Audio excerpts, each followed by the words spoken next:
Pretty good weekend for a backyard barbecue coming up. Maybe you're thinking about trading up for a new and improved barbecue grill. They don't last forever, Jared. Consumer Reports has the top 5 signs it's time for a replacement. Here's On Your Side's Gary Harper.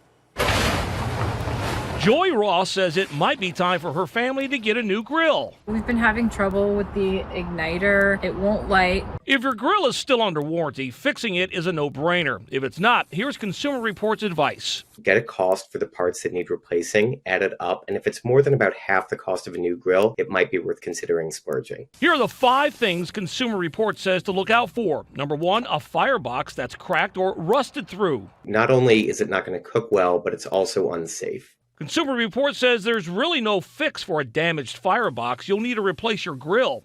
Number 2, if a burner is pumping out uneven or yellow flames, that means there's a clog and your grill is not getting as hot as it could. Clean the holes in the burner tubes with a toothpick. If the flames go back to blue, it's fixed. If not, you can try new burners.